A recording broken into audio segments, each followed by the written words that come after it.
que con el tiempo, a medida que fuimos cursando, continuamos con nuestros estudios, terminando nuestra carrera, se ha ido consolidando un trabajo sobre la historia social de la tuna en Chile. Esperamos que sea de su agrado lo que vamos a explorar.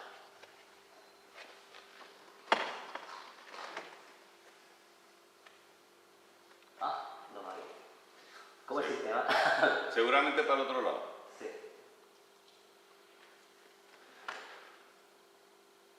Ya. ¿Y para arriba y para abajo? ¿Para el lado? Para el lado. Y para el lado, tema aparte. Pues el clásico, la siguiente, por favor. Ya, mejor. Sí, bien, ya. Desde la reminiscencia de los orígenes hacia la conceptualización de la identidad. Introducción al caso chileno. El principio, la consecución de los tres elementos y el origen del nuevo grupo social. Sabemos que la historia de la tuna está directamente ligada a la historia del estudiante universitario. Esta es la razón por la cual, para poder comprender la conformación de la tuna, es que se hace necesario estudiar la vida del antiguo estudiante de las primeras casas de estudios, entendiendo que ocurrió un nuevo grupo social producto de la conformación de tres elementos, que es la universidad, conjunto con la instrucción pública de la enseñanza, una indumentaria de estudiantes que provocaba, que se proyectaba socialmente una nueva condición, y el tercer elemento, lo que se proyectaba, la potestad de la república universitaria, que hacía que esos estudiantes, varones, jóvenes, de mucho ímpetu, se sintieran diferenciados del pueblo y con algunos derechos por sobre ellos. Eso conformó una nueva identidad, un nuevo grupo social dentro de la temprana sociedad española.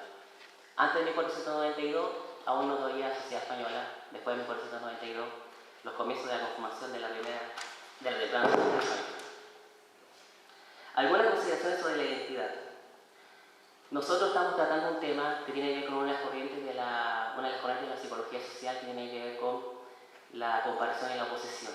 En la medida que el grupo humano se unen y trabajan juntos, se sienten parte de algo. Eso es por comparación. Nosotros entendemos que los orígenes, los estudiantes de la primera casa de estudio, viniendo de distintos lugares geográficos, pero con un objetivo común, que era estudiar, hablando incluso de distintos idiomas, pero a estudiar, practicaron lo que es correr la tuna, esta actividad, y practicaron lo que son las celebérrimas novatadas. Vale decir, empezaron a tomar ritos de iniciación, con los cuales empezaron a identificar quiénes eran los que se acercaban que pertenecían a la cofradía estudiantil y quiénes eran los veteranos. En relación a esto, empezaron a sentir una comparación, se comparaban entre ellos y se sentían iguales en un objetivo común, pero también sentían una oposición a la gente de las villas.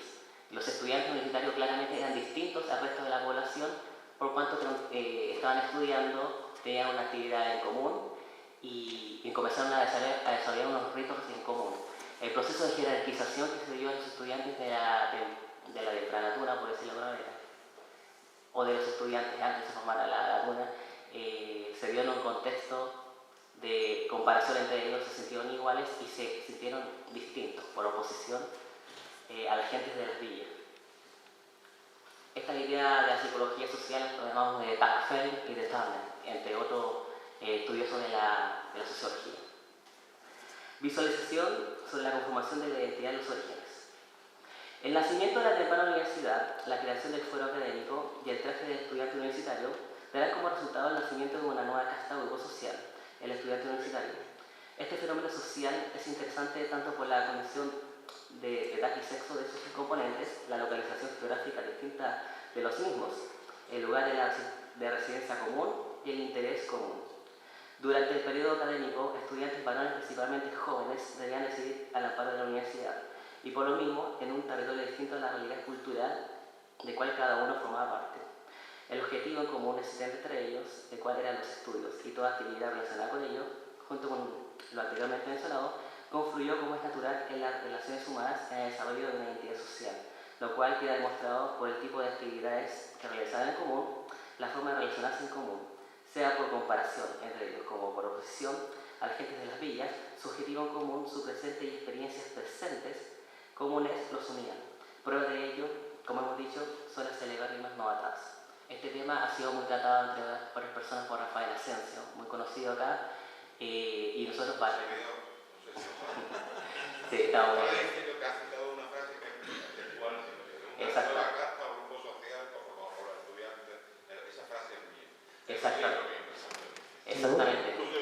Pero estaba citando y le digo, esa frase es mía. De hecho, nosotros cuando empezamos la investigación no había muchos textos hechos en Chile, ni tampoco había cómo investigar lo que estábamos haciendo. Por lo tanto, lo que está comentando Claudio es una especie de marco teórico que nos sirvió para contrastar la realidad que había en Chile.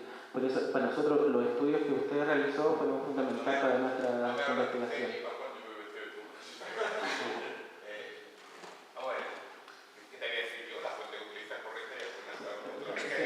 Si hay algún problema con la fuente, es culpa de él. Lo único que sí me asusta un poco es que a veces, y lo digo en general, a la gente que viene del otro lado del charco y que analiza una realidad que no es la suya propia. Yo creo, es lo mismo que yo no analizaría una realidad chilena, porque entiendo que la Argentina es un grupo social y cultural y que se imbrica en una sociedad concreta y que para estudiar la experiencia en Chile probablemente tiene que ser chileno. Pero en España, para estudiar la ser español, tendéis, porque hay una mitología, que lo tendéis en todos los lados del charco, o sea, en Chile, en México, en Perú, bueno, en Perú para qué vamos a hablar, en Perú mucho más. A identificar al estudiante mexicano español por el turno. No tiene nada que ver. El estudiante que corre la tuna, no es el estudiante que corre la tuna, pero no tiene que ver ni que toque la guitarra, para que toque la guitarra, ahora mismo 200 estudiantes y no son turno. Y una identificación entre el turno y el sopista. Los turnos no son sopistas. Quiero decir, los turnos, o sea, la gente que corre la tuna, los estudiantes que corren la tuna, son sopistas o no. El sopista es el prototipo de estudiante que vive a la sopa. Lo que identifica a un estudiante que corre la tuna es la mendicidad, no que vive a la sopa. Y hay una identificación que a veces es negativa, porque nos cerramos las puertas. Y había estudiantes que corrían la tuna y tenían posible. O sea, que no iban a la soportería al convento. Eran hijos galgos.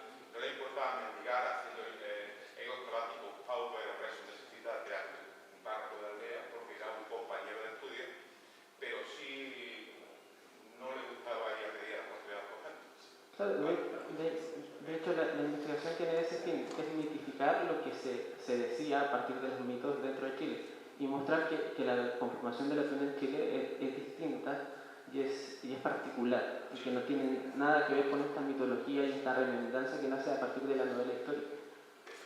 Y por eso tenemos que reconstruir esta figura para entender el mito y ver cómo se contrasta con la realidad. Y eso es lo que vamos a hacer.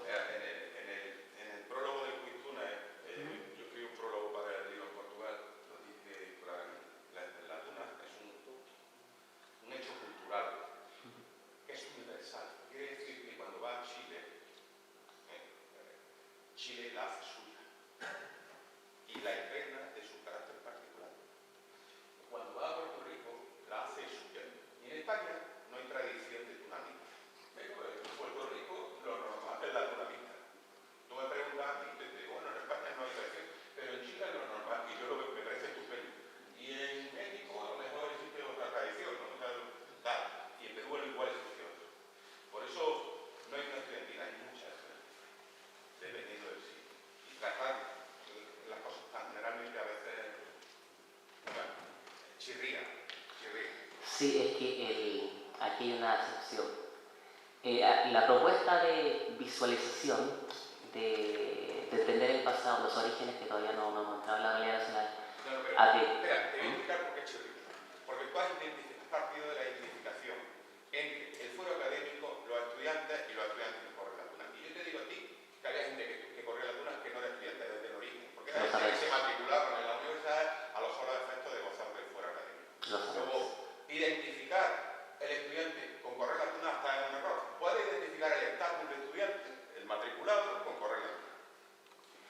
Pero no, o sea, simplemente me matriculo para gozar de un fuero académico. Fuero académico que desaparece no en 1834, dijera Miguel de la Cruz lo que era, sino en 1837. Primero en 1812 y luego en el 37, definitivamente. Sí, Sí estamos de acuerdo, eso de hecho está en la tesis que realizamos nosotros y estamos agradecidos justamente de los trabajos suyos, del minero, etc.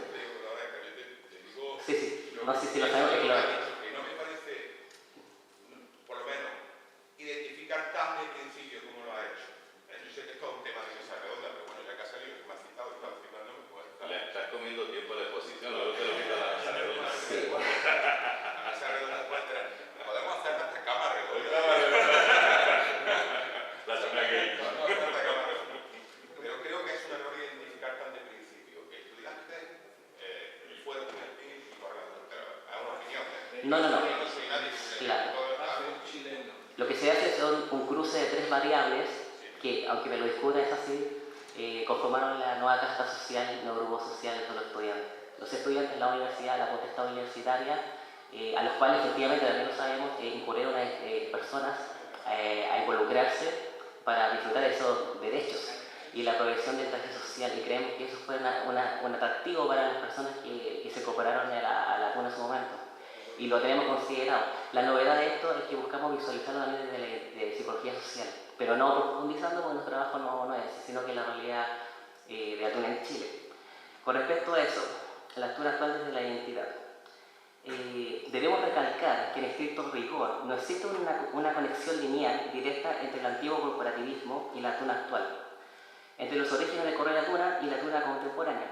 Sin embargo, creemos que es recomendable plantear dentro del discurso investigativo a las reminiscencias como parte fundamental en el desarrollo de la Atuna del siglo XX y, por supuesto, del siglo XXI.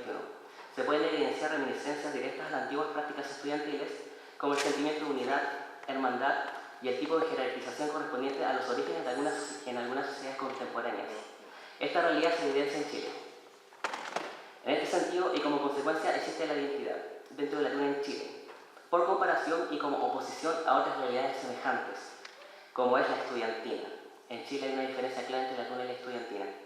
La particularidad del grupo social Tuna es que, si bien, como en todo grupo social, existen normas o valores de convivencia, el tipo de identidad común que se genera a partir de ello es marcadamente distinto y particular dentro de la realidad social estudiada, en este caso el caso chileno.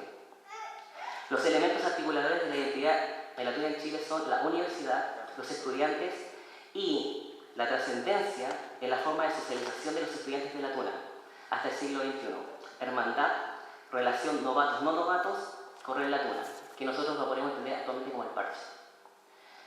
Desde el análisis en específico de una Tuna chilena, apreciaremos el proceso de construcción de la Tuna en Chile en una constante búsqueda de su identidad, por lo cual se considera que la Tuna en Chile está en un proceso de aprendizaje. Basados en las evidencias, podemos decir que la Tuna en Chile posee su propia identidad, basada tanto por comparación como por oposición con respecto a otras realidades similares, como es en este caso la estudiantina chilena. En lo que concierne a los orígenes en Chile de la Tuna, el sonido característico de los instrumentos de púas, así como también el género musical pasodoble, interpretado por los dichos instrumentos, llegan a través de la gira internacional de la estudiantina Fígaro en el año 1984. Después del paso de la Fígaro por Chile, comienzan a reproducirse las estudiantinas a lo largo del país, lo cual llevó a la popularización de estos cordófonos de características fundamentalmente melódicas. Si bien los antecedentes indican que la Fígaro era una estudiantina que buscaba el rescate de la antigua tradición estudiantil, ya fundada en el inconsciente colectivo de la sociedad española, no tenemos antecedentes de alcance de ello y que pretendiese rescatar aspectos propios del Universidad de Tuna. En este caso, tipo de socialización corporativista. Pues bien, es solo en 1982, cuando se forma la Tuna de la Universidad de Antofagasta, que se puede hablar de los inicios de la Tuna en Chile, en un interesante proceso de adopción de los componentes propios de la Tuna, como son sus trajes, su música y su particular forma de socialización, en el sentido de su ser. A partir de entonces se puede hablar de los comienzos de la tradición de la Tuna en Chile. A continuación, uno de mis compañeros va a exponer en específico el proceso de identidad de la Tuna mayor del distrito de la Universidad de Playa Ancha, nuestra Tuna, y posteriormente nuestro compañero Marco va a exponer el trabajo de investigación social que se hizo con una encuesta, un cuestionario aplicado por una encuesta, para visualizar cómo es la realidad de la Tuna en Chile y sus conclusiones respecto a esto. Muchas gracias.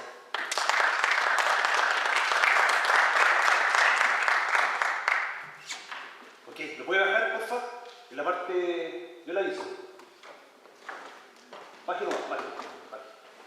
bajé. Otra más. Ahí. Ok, primero, muchas gracias por la invitación. Es placentero estar en este lugar. Primero yo quiero agradecer a don Ramón Andreu, porque don Ramón Andreu fue el que nos impulsó a hacer este trabajo. De hecho, no queríamos hacer, yo personalmente no quería hacer este trabajo porque no hay falta en Chile. No existe nada. Entonces, un homenaje a don Ramón Andreu, porque no teníamos libros, no teníamos nada. Entonces nos facilitó libros. Entonces, es una persona que, por lo menos en mí, influenció mucho. Ok, yo me dedicaré a la parte de Historia de la Tuna del Distrito de la Universidad de La Yancha, Valparaíso, 1993-2007. ¿Cuáles fueron las fuentes de primer orden? Tenemos que es historia oral. Entonces tenemos 11 entrevistados, 8 de los que iniciaron la tuna, el director de la tuna, a las autoridades que fueron presentes en la formación de la tuna. ¿Puede pasar a la otra, por favor? La segunda fuente de segundo orden tiene que ver con informes creados por el director, boletas de compra, decretos de la universidad, reglamentos internos que los mismos integrantes fueron realizando y finalmente diarios, certificados de diploma, etc. La otra, por favor. Y la fuente de tercer orden tiene que ver con grabaciones audiovisuales, y una encuesta que habló Claudio, que le aplicamos a nuestra tuna y Marco hará detalle en eso. La siguiente, por favor. ¿Cuál es la conclusión? En esta historia logramos concluir que la tuna mayor comenzó siendo un grupo muy distinto al que se conoce actualmente, pasando por diversas etapas, dentro de las cuales logró conformar su propia identidad, como agrupación musical representativa de la universidad, tanto a nivel local como nacional. La siguiente, por favor. Porque esta es la parte como interesante del cuento. ¿Cuáles fueron los protagonistas? Jorge Rivero, Jaime Meléndez, Víctor Torres. La otra, por favor. Vamos a NUA. Ellos establecieron cambios estructurales en el año 1996 en el 11º encuentro de Iquique. ¿Cuáles fueron lo que se generó ahí? Los turnos concuerdan que el director, formación folclórica destacada, tenía el conocimiento de lo que era una tuna. El director admite la afirmación, sosteniendo que en el viaje a Iquique, él, junto a sus alumnos, estaba aprendiendo a conocer lo que era una tuna universitaria. ¿Puede pasar lo siguiente? Esa foto es interesante para mí porque es de 1980. Nuestro director se considera juglar. Él dice, él no participó nunca en una tuna, dice yo fui un juglar. Él participó en un grupo que se llama Norteandino y él dice que se pagó su estudio a través de esa participación en ese grupo. Pero él no sabía de tuna. Y él vive en el norte de Chile, donde está la influencia peruana. Entonces, por eso le decimos con claro que algo, el concepto tuna es nuevo en Chile. ¿Ya? Ok, ¿puede volver? Pasa la siguiente, perdón, pasa la siguiente. No, vuelve, baje, nada. Esa. Ok. Este aprendizaje simultáneo entre el director y los estudiantes, ellos empezaron a establecer reformas. ¿Cuál fue la primera reforma? Nueva numeración del conjunto, tuna mayor de distrito de la Universidad de La Yancha. Aquí, como nosotros entrevistamos a los participantes, ¿por qué surge el término mayor? Porque es historia social. O sea, las entrevistas son nuestras fuentes directas. Mayor surge por un tema coloquial, es decir, cuando comienzan a conversar los primeros estudiantes, los primeros turnos mayores, se apropia ese concepto mayor. Al director le interesó mucho porque dice, podemos invitar a 8 estudiantes de otra universidad para que formen esta tuna y se conforme como cuerpo, porque no hay gente en ese tiempo que estaba interesada en la tuna. Entonces mayor le pareció interesante y quedó mayor. El tema del distrito es un tema que surge después del encuentro de 1996 con las discusiones que se van dando entre ellos, y citan el libro, cuando hacemos la entrevista de Emilio Aragú, diciendo que de ahí sacan ese concepto de distrito. Es decir, el desconocimiento que hay de tuna en ese tiempo, surge este concepto como sincretismo cultural. La segunda parte, la separación del grupo mixto, solo conformada por varones. Esta es una parte que me apasiona a mí, porque cuando hicimos una entrevista, entrevistamos a la integrante que eran mujeres, y una parte que personalmente me gustaría exponer en otro momento, si Dios quiere, pero me gustaría que pasara a la siguiente, por favor. La siguiente. No, más atrás, perdón, más atrás. Esa. Hay una parte que en esta reforma, cuando se produce la separación del grupo mixto, posteriormente al encuentro de 1996 en Iquique, hay una influencia peruana, Tuna de Molina, que les dice, ¿qué es lo que es la tuna? Y muestra qué pasa en la siguiente foto. Esa foto. El profesor, cuando lo formó en 1993, lo trató de diferenciar, se pueden ver en la foto, los hombres de otro color y las mujeres de otro color. Es un tema interesante que lo trató de diferenciar, es decir, son dos grupos distintos pero que actúan en forma mixta. Pero de cierta forma era un grupo. Vuelva a la de atrás, por favor. Ya, esta sesión de origen, esta es la carta que le mandan al profesor en 1996. Usted tiene que definirse, ¿qué es lo que es? mixto, femenino, ¿qué es lo que es? ¿Lo queremos chaquicar? Dijeron los chiquillos en ese momento. Y dijo, en esa carta pone, esta sección de origen a dos grupos claramente diferenciados por sexo, la estudiantina femenina, UPLACET, que hoy se llama una femenina UPLACET, y por otra parte la tuna mayor de distrito UPLACET compuesta por varones y como el enunciado que en el presente se entiende. Es decir, hay un tono sarcástico. Ustedes no son tuna cabeza, ustedes son una estudiantina. ¿Por qué surge eso? Por la influencia peruana. Y ahí surge algo por lo menos interesante para entender lo que pasa en Chile. En ese momento, ¿puede pasar lo siguiente, por favor? Hola, ahora. Ese es un artículo que sale en el Diario de 1993, donde el profesor dice en la entrevista, esta es la primera tuna femenina de Chile, la primera. Y surge algo que hablábamos ayer con don Félix, surge el concepto tunilla. En otro momento quizás lo apliquemos. ¿Y qué pasa acá? Dice el enunciado, si usted ve el artículo que está subido en la página web, dice que es la primera tuna femenina y la primera tuna de Latinoamérica. Él lo dice, no estoy diciendo que sea real, pero es interesante analizar tuna femenina, no mixta ni entre varones. Ya. Pero que tampoco fue la primera. Ese es un tema que sale en el artículo, estoy diciendo que sea verdad, sea fácil. Para esto están estos congresos, para debatir, para que gente se interese en investigar. Entonces es importante eso, porque despierta la curiosidad. Más que nada por eso. Oye, la siguiente. Ok, las etapas que se fueron dando este asunto. Primero, implementación de un reglamento interno 1996, el ROA, régimen de orden de antigüedad, diferencia de título de barrillo, utilización de la beca solo por los tunos. ¿Puedes seguir con la otra, con nuestro PowerPoint? Por ejemplo, dice que se me encanta esta foto. ¿Por qué? Porque en 1993 todos usaban esa beca rosada, que prácticamente es bastante interesante, pero posteriormente en el 1996 solamente ellos la utilizan. ¿Me entienden, no? En 1993 todos la usaban, era un elemento de decoración, se veía bonito. Sí, se veía bonito. Pero solamente después de 1996 la usan dos, que ellos son los que inician las reformas. ¿Me entienden? Ya. Siguiente, por favor. Sí, no, un poquito más atrás. Perdón, más atrás. Eso. Ok.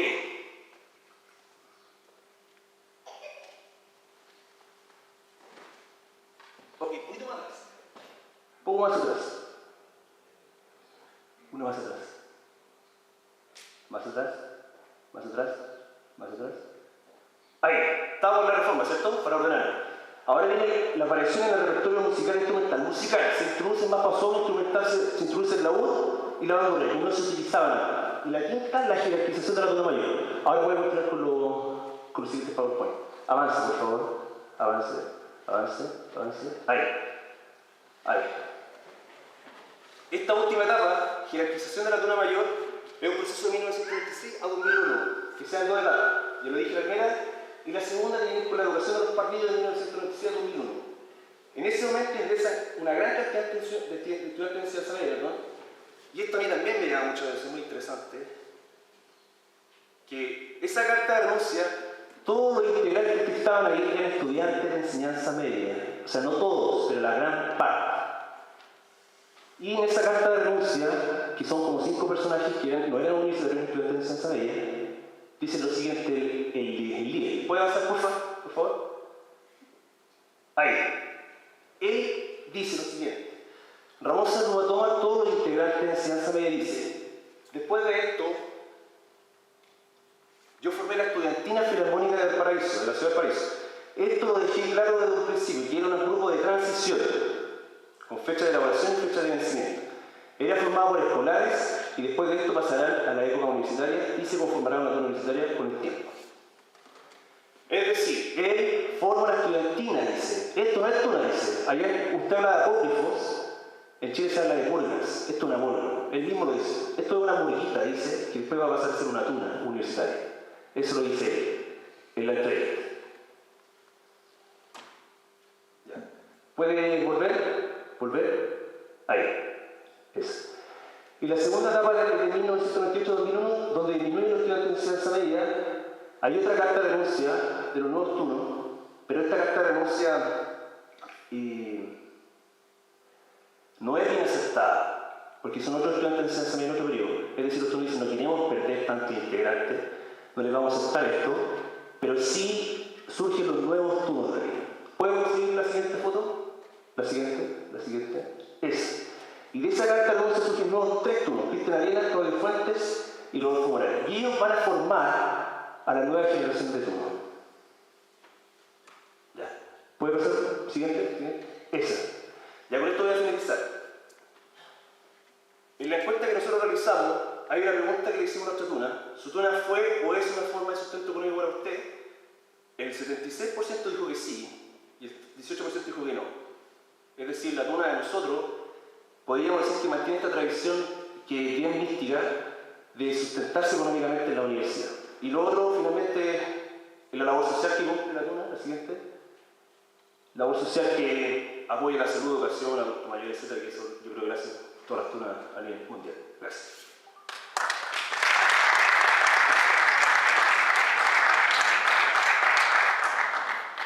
A ver si yo puedo contestar. No, no, vamos a hacerlo manualmente. ¿Puede avanzar, por favor? Esa foto es muy linda, salgo yo de perdido. La de atrás. Ahí ese guapetón de la cinta blanca colgada soy yo. Nosotros tuvimos que, antes de meternos a Chile, tuvimos que hacer la revisión de la historia de la tuna. Fue un proceso de que en Chile se acostumbra que todas las tunas se plantean como ya unas tunas hechas, formadas y ya impecables. Por lo tanto, nadie era capaz de admitir su pasado ni su proceso de aprendizaje. Todas ya habían nacido ya sabiendo todo lo que había de haber sido de tuna. Nadie aceptaba que en un proceso de aprendizaje habían empezado siquiera con trajes distintos a los que hoy día lucen. Nosotros tuvimos el que hacer nuestra historia para poder ver lo que había ocurrido con nosotros y empezar ahí a preguntar, y de hecho, llegar y contar, nosotros no nacimos con trajes negros, nosotros nos vestíamos de morado, nosotros nos vestíamos con calcita blanca, nosotros no sabíamos lo que era tuna. A partir de eso, las tunas se fueron abriendo en Chile, y a partir de eso fue posible, avance por favor, ir y ver la realidad que se había conformado en Chile. A partir de eso fue posible ir y conversar con las tunas. Se logran, a partir de una encuesta, se logran obtener una serie de significados respecto a la concepción de la palabra tuna y a la palabra estudiantina. Esto entendido desde la lingüística como que el significado nace dentro de un contexto y que el significado es propio de su contexto y que el significado en sí mismo no está dentro de la palabra, sino que el significado está dentro del contexto, según lo que establece Cornejo. Barner, por otra parte, en la teoría del microgénesis, habla que el contexto se va generando constantemente y se va recreando en el momento y en el tiempo y en el lugar donde se generan los contextos, y ahí, a partir de esos contextos y tiempos determinados, se va generando el significado de la palabra misma. Por lo tanto, nosotros empezamos a preguntar dentro de la tuna ciertas cosas para obtener los significados desde estos grupos, para desde ahí entender la concepción que ellos tienen de sí mismos y de cómo se plantea el movimiento de la tuna en Chile. Avance, por favor. Uno de los mayores problemas y discusiones que hay en Chile es que se señalan ciertas categorías para ser o no ser tuna. Y uno, cuando va diseñadamente a preguntarle a una tuna, ¿ustedes son apadrinados? Sí. Entonces ustedes, check-in, son tuna. ¿Ustedes no son apadrinados? No. Les faltó un paso, no son tuna. Por lo tanto, en Chile se acostumbra y se acostumbraba a no declarar que si se tenía o no se tenía apadrinamiento, se daban una serie de excusas. Y encontramos lo siguiente, que de las 17 tunas que logramos encuestar en su momento, el 59% de esas tunas sí había tenido apadrinamiento, siendo que un 41% no. Por lo tanto, si se acepta este test de blancura que en Chile se trata de aplicar, habría un 49% que no y un 49% que sí. O sea, un 59% que sí. Eso es factible entender que se ocurre ese proceso porque hay tunas antiguas que no lograban establecer conexiones con alguna otra tuna para poder lograr un proceso de aprendizaje. Y eso también demuestra por qué en Chile hubo un proceso de aprendizaje. Porque hubo tunas que iniciaron solas su proceso de tuna y solamente con información aislada. Con información aislada que no lograban conectar para lograr tener un proceso o un acercamiento o un mayor acercamiento a la tradición. Avance, por favor. Dentro de lo mismo, dentro de las preguntas se pregunta lo siguiente. No, retroceda, por favor. ¿Consideran que una tuna es lo mismo que una estudiantina? Y el 94% de los encuestados considera que una tuna y una estudiantina no es lo mismo. Esa definición nace desde las mismas agrupaciones, nace desde esta diferenciación por oposición que señalaba en su principio Claudia. Avance, por favor. ¿Cuáles son las características que ellos sienten que estas personas en su conjunto lograron definir que diferencia una tuna y una estudiantina? El 75% acordó que una tuna está integrada eminentemente por estudiantes universitarios, mientras que en Chile, para la particularidad de Chile, una estudiantina no está compuesta por estudiantes universitarios. ¿Por qué se da esta realidad en Chile? Porque en Chile existen estudiantinas que están asociadas a municipalidades, a liceos secundarios, a centros de madre, a equipos de fútbol, juntas de vecinos, o a lo que se quiera. En cambio, en Chile, la tuna se reconoce a sí misma como perteneciente a una universidad. Y si bien acá tuna y estudiantina está ligada al ámbito académico, en Chile se genera esta concepción y se deja fuera del ámbito académico para aglutinar a todas estas agrupaciones que no pertenecen a la universidad. En Chile está ese significado producto de su sincretismo, producto del proceso de aprendizaje que ha tenido y que tiene dentro del proceso chileno. Siguiente, por favor. A partir de lo mismo, en Chile tenemos estudiantinas que usan becas.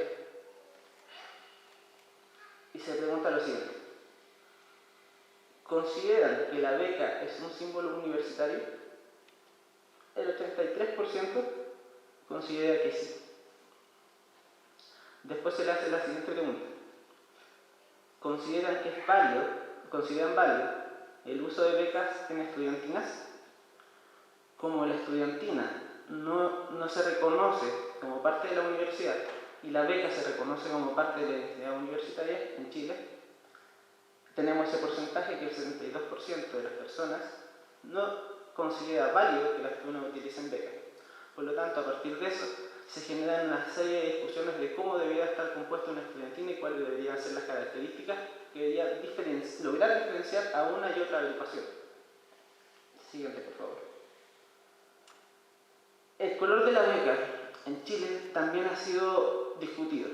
Producto de la influencia de otros países, se señala que toda universidad que su tuna congregue a carreras de distintas facultades debiera aportar una beca de color morado que identifica a esa tuna como de todas las universidades. Otras tunas ocupan el color de su universidad. Otras tunas, como la tuna San Bartolomé de la Universidad de La Serena, tiene una beca que es tricolor, que marca el proceso mismo de la universidad, ya que la universidad en Chile ha tenido reformas y ha cambiado su funcionamiento y su estructura interna. La tuna de la Universidad de La Serena ha decidido, dentro de su beca, portar los colores de estas tres historias de su misma universidad, y por eso que tiene una beca roja, azul y blanca, que señalan los tres tiempos de la universidad. Avance, por favor. De hecho, en esta foto tenemos la beca de la tuna de San Bartolomé de La Serena y la beca de la tuna de la USACH. La tuna USACH tiene la beca color azul, que es color de la universidad, y acá se muestra la beca con esa particularidad que marca los tres colores producto de los tres momentos que ha vivido la misma universidad. Hay otra universidad que es la Universidad Arci, que es privada, que tiene una tuna de reciente data, que ellos portan una beca color rojo, pero ellos le dan un significado más valórico, como la universidad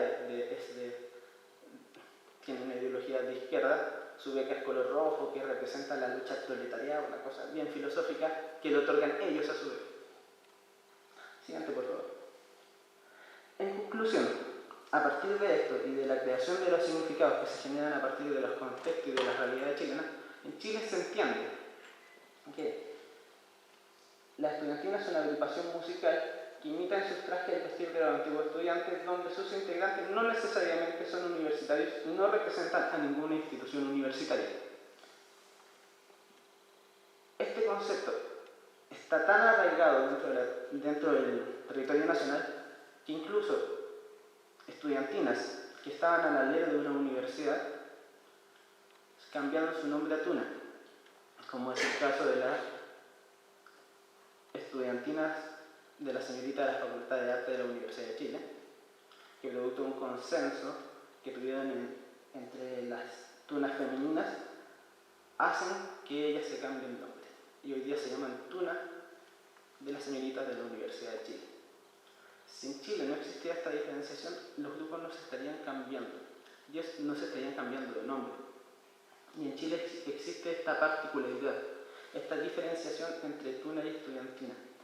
La tuna ligada a la universidad, la estudiantina dejada para que pueda hacer una expresión a nivel folclórico.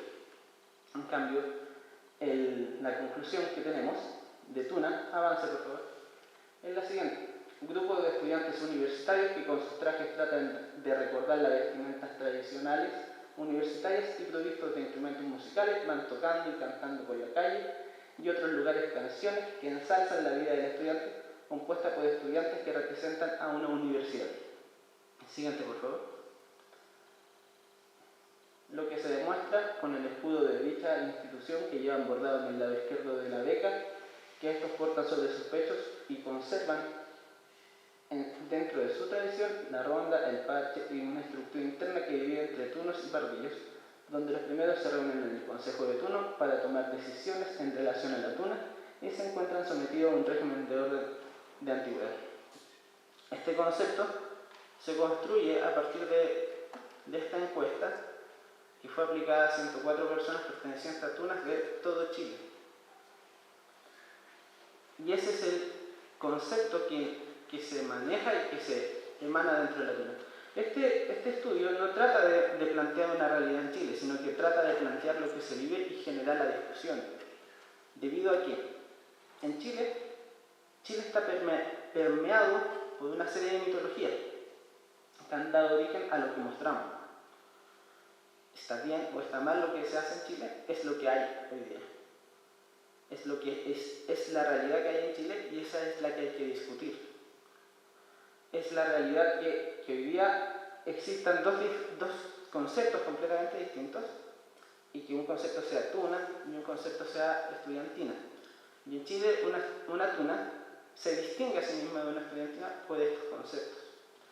Y eso es lo que nosotros proponemos y eso es lo que nosotros queremos mostrar. La realidad que se vive en Chile y a partir de esto poder generar una discusión y a partir de esto generar un proceso de investigación más profundo, teniendo en claro cuáles son las realidades, cuáles son los procesos que ha vivido Chile y a partir de eso generar investigación, ya que antes de esto no existía. Y este es, como dice el título, es una aproximación y como aproximación es general, pero que sirve para dar el pie inicial para la futura investigación en Chile. Muchas gracias.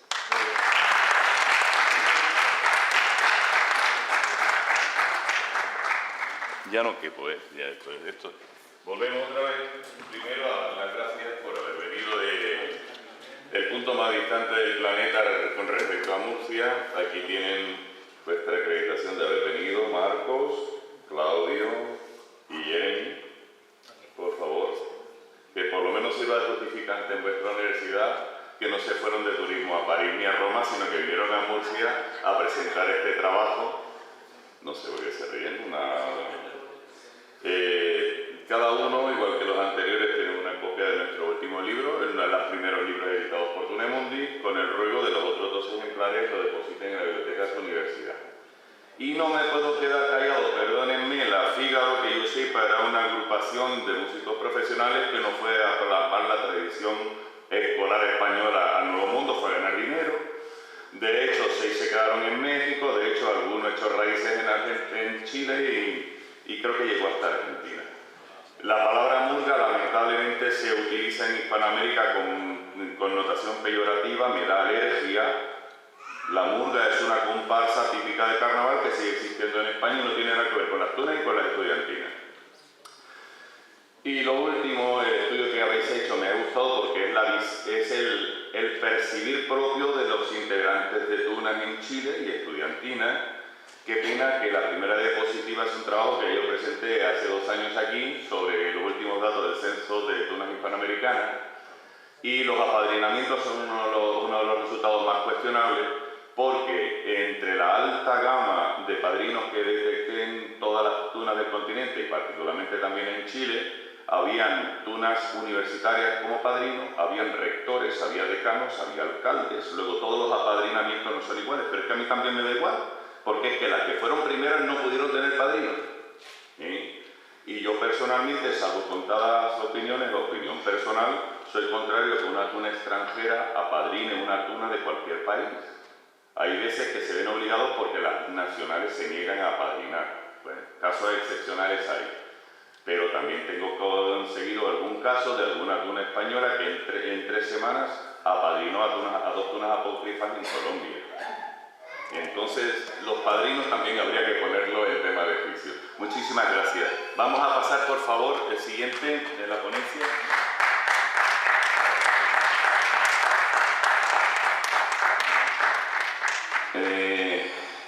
Mi hermano, Jaime Garolet, que el año pasado presentó la segunda publicación procedente de investigadores de nuestra tuna. El primero fue Raimundo alias Blasi. Te he dicho bien el nombre. Gómez Blasi. Es que siempre me olvido de tu padre, me acuerdo siempre de tu madre. Yo no sé por qué será. Que será porque fuiste veterano mío. Y presentó el libro el año pasado y este año, basándonos en aquel esfuerzo documental que hizo, nos va a presentar la ponencia que ha titulado La estudiantina del siglo XIX según un grabado de Daniel Díaz G. Déjame prender la Garieta, que está olvidado también del padre, tío. Daniel es un Garieta. No, pero era Messier. Es que lo conocía como Messier. Messier, él decía que era Daniel y yo decía que era M. Vierge. Y me dice, no, que eso es Messier. Y así aprendí francés. Ah, también. Eso lo voy a conectar en mi exposición. El señor se llamaba así porque se fue a Francia y lo que pintaba era el nombre de su madre, era francesa.